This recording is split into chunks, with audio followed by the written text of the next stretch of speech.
I got that animal ambition. I got that animal ambition. I got that. Hey y'all, Smoak here, what's good? In this video, I'm gonna be watching wrestlers who ruin their careers with one mistake by Tapout Corner. So I was like, you know what? I've been watching too much WrestleMania videos and a little bit of woke culture.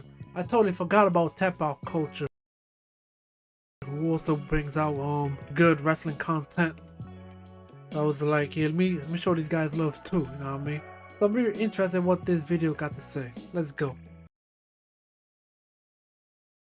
The wrestlers in this video all made one mistake that destroyed their careers, and for one wrestler, it actually led to him becoming homeless. Mr. Kennedy is the textbook definition of what could have been. He debuted in 2005, with WWE having major plans for him. He won the United States Championship and became Mr. Money in the Bank at WrestleMania 23. After the victory, Kennedy announced he'd cash in at next year's WrestleMania, but unfortunately, that wouldn't happen. Shortly after winning, Kennedy suffered a legit injury and had the Money in the Bank briefcase taken away as a result. Kennedy was then supposed to be involved in a major storyline where he'd be the illegitimate son of Vince McMahon. However, 5 days before it was set to happen, Kennedy got suspended for violating WWE's wellness policy. This certainly hurt Mr. Kennedy's reputation internally, but he likely could have worked his way back up given how much WWE had planned for Kennedy so early in his career. However, one particular moment led to Kennedy's WWE career coming to an abrupt end. In 2009, Mr. Kennedy made his return to WWE after recovering from a shoulder injury. In his first match back, Kennedy competed in a 10-man tag team match. One of Mr. Kennedy's opponents was Randy Orton, and at one point, the two were the legal men. Kennedy went to hit Orton with a backdrop, but the move was... I remember that match right there when they had the respective NBA jerseys on. It was a thing. So this was held at the Staples Center, for those that don't know, in LA.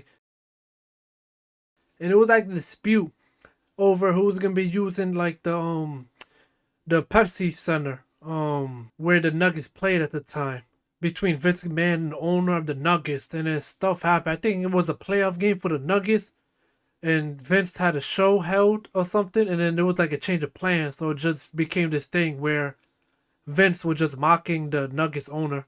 I remember the show started out with a promo later in the show where the Nuggets owner, was cutting a promo in the ring. Obviously, they just had some dude who dressed up as the owner of the Nuggets and just, talk his whatever.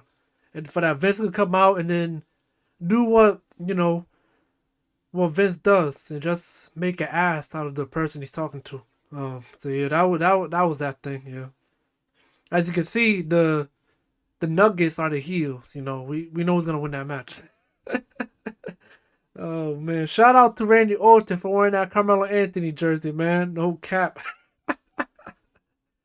Oh man, I wonder who had Kobe jersey on. Was botched, and the Viper landed on his MVP. head and neck. Randy was upset about this, saying it could have ended his career. Landed on his two were the legal men. Kennedy went to hit Orton with a backdrop, but the move was botched, and the Viper landed on his head and neck. Randy was upset about this, saying it could have ended his career. According to Mr. Kennedy, Orton complained about the botched move and used his authority to fire Kennedy. Then, 4 days after the incident, Mr. Kennedy was let go from WWE. While Kennedy did find success in other companies, he was never welcomed back in any capacity to WWE. You could argue that Kennedy's firing was justified, but this next wrestler was fired simply because of who his tag team partner was. Robbie and Rory McAllister made their wrestling debut in 2001. 5 years later, the two made their debut in WWE as the Highlanders. The two had a steady career and were #1 contenders for the tag team championship multiple times. However, one mistake would ruin their careers. WrestleMania 24 emanated from Orlando, Florida, the same place where WWE's rival, TNA Wrestling, filmed their show. The WWE roster was in town for the weekend, so since he had some free time, Robbie McAllister decided to enjoy a TNA show. The TNA camera crew saw that a WWE wrestler was in their crowd and decided to show him on live TV, using Robbie McAllister's real name.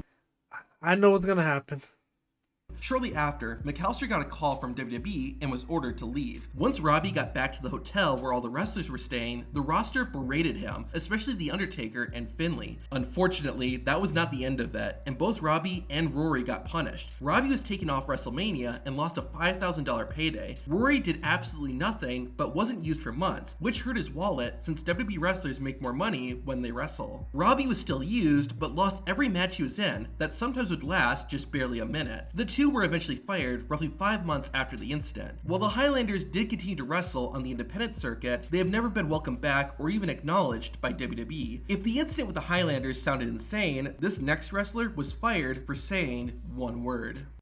Yeah, and it was a different time too, bro. You know what I mean? Like, wrestling competition, man, is probably still it is a real thing now. But back then, bro, if you go to another, if you decide to go to another show, especially I guess a big show like TNA, to be in attendance, you're just asking for career suicide, bro. On God, Brad Maddox's WWE career was unusual. He made his debut in 2012 as a referee. Despite this, Maddox would soon become the center of attention when he interfered during a WWE Championship match.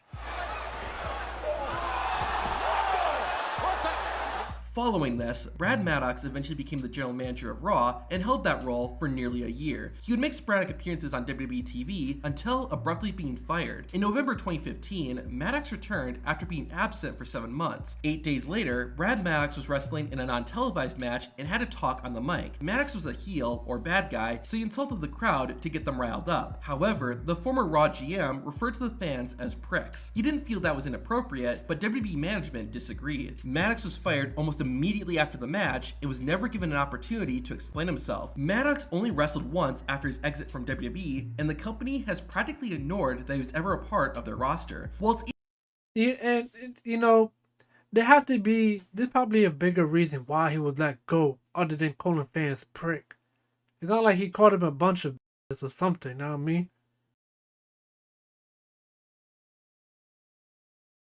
I don't know. He could have been suspended or something, but to be ultimately let go, bro.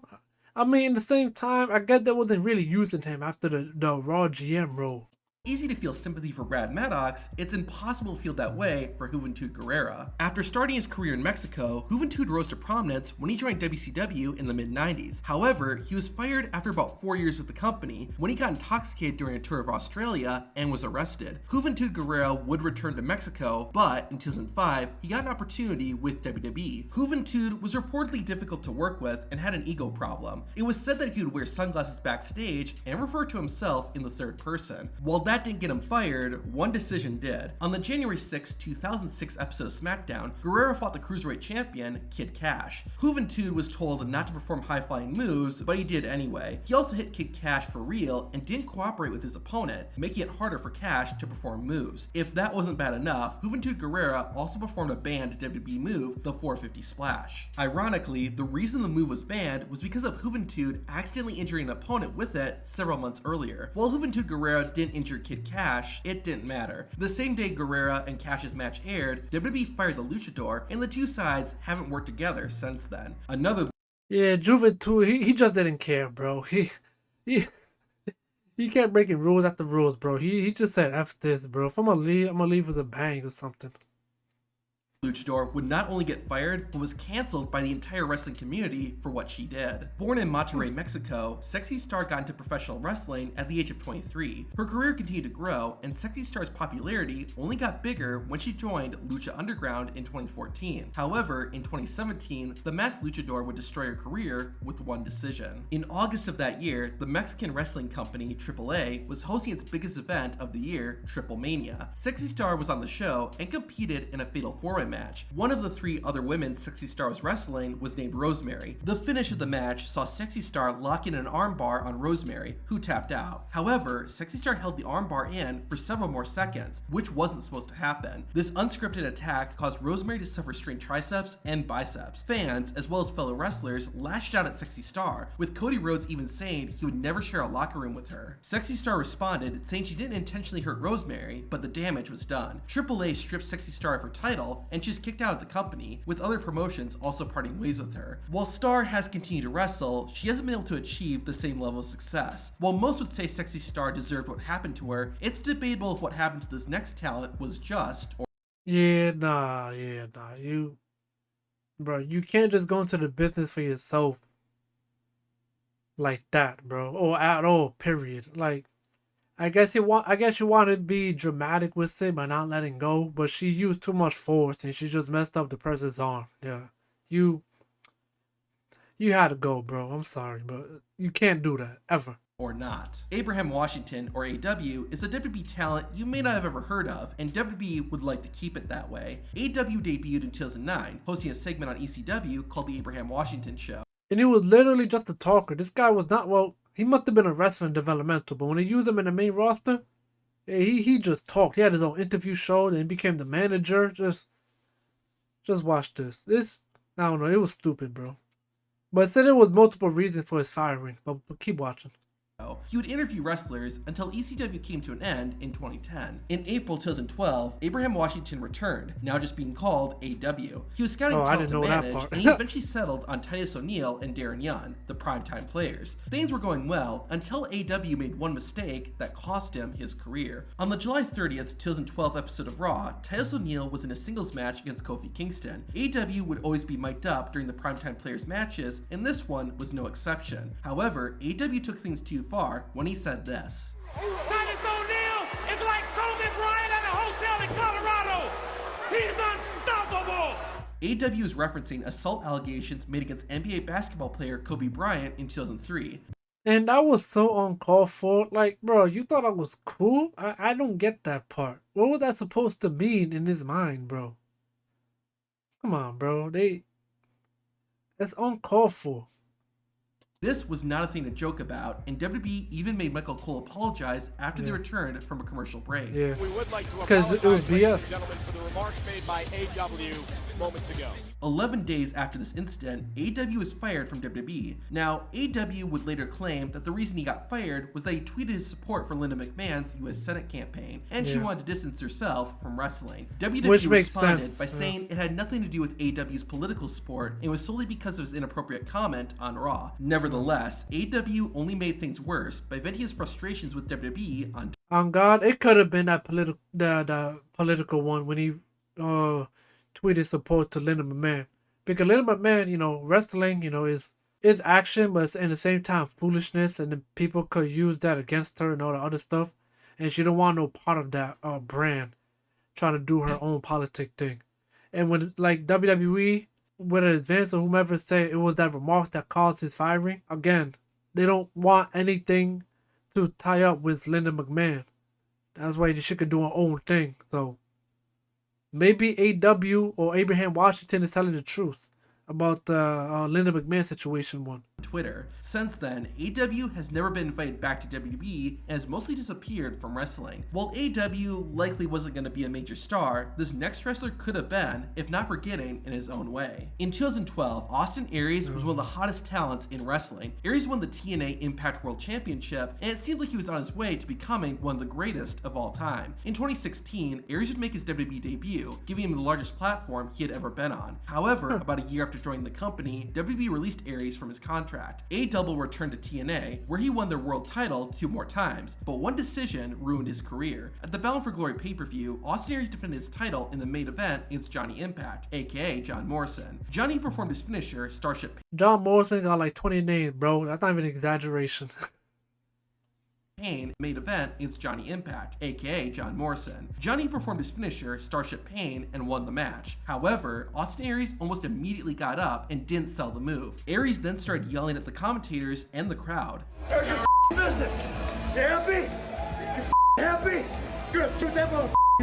Now, it's been debated whether this was part of the script or if Austin Aries really went off on his own. What isn't, though, is that Austin Aries would leave TNA following this incident. Since then, Austin Aries hasn't worked with any major wrestling company and has been relegated to working in front of smaller crowds. At least, though, Aries still has a roof over his head. This next wrestler did not. Perry Saturn did not make his WWE debut in the best position due to WWE's prejudice against wrestlers who came from their competitor, WCW. However, it was lack of judgment that would completely ruin any chance Saturn had at becoming a top star. In 2001, Saturn fought against an enhancement talent named Mike Bell. What should have been a forgettable match turned into the downfall of Perry Saturn's career. Early in the match, Mike Bell botched an arm drag, causing Perry to land on his head. The scripted wrestling match quickly turned into a real fight, with Saturn connecting with real blows. Then, things turned ugly. Perry Saturn threw his opponent outside the ring, causing Mike Bell to land on his head. The move could have easily caused permanent damage to Bell, and while it didn't, it did ruin Perry Saturn's career. Almost immediately after the incident, Perry Saturn would be involved in a storyline that saw him fall in love with a mob. Following this, Saturn's career began to suffer more and more until he was eventually released in 2002. Unfortunately, it didn't stop there. Perry Saturn continued to wrestle outside of WWE, but developed a drug addiction after being shot in the neck while saving a woman from 2 men. The addiction consumed Saturn's life, and he became homeless. He spent 2.5 years in the streets until finally overcoming his demons. While Perry Saturn never had another major run in wrestling, he competed in a few matches after getting back on his feet. One of Eddie Guerrero's daughters was disowned by her family. To learn about that, watch this video.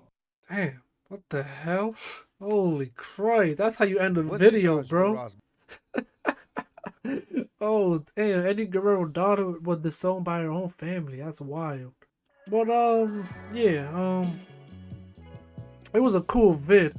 A very interesting vid. It's unfortunate of those guys because it was like 10 out of 10, bro. It was their fault, you know.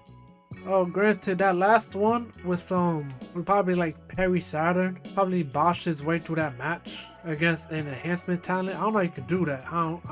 Maybe he's having down the game. I don't know. Same thing with Sexy Red. I think that was her name, Sexy Red. Had the arm bar longer than it should have, and she made it tight for whatever reason, and then just messed up her arm. That was damn, that was insane, bro. Damn. Bottom line is, you know, you have to be considered one of the best to ever do it. You have to be safe in your work, bro. You know what I mean? It's just a matter of caution. Stuff happen, right? But I mean, it can't be that extreme, bro, where you break somebody's arm like that, bro. You know what I mean? Yeah, wrestling, man, is a dog eat dog world, man. Like they state many times on commentary, bro, by the color commentary. It's not ballet. It's not. In terms of the choreograph, sure, but bottom line, the stuff that they do is not safe and is, you know, dangerous work. Not just in-ring action, but the stuff they say as well. Like they say something like AW. He says something that he probably didn't thought was gonna be that serious, and it ended up being serious, and he just got let go because of it. Or one of the factors that got him let go, anyways. Same thing with Brad Maddox. He calling fans pricks, and then boom goes the dynamite. That man's out the building. They gotta be careful, bro. Period. I know it's easier said than done. Yeah, that's all I gotta say about it. Thank you for watching. Peace. I'm out.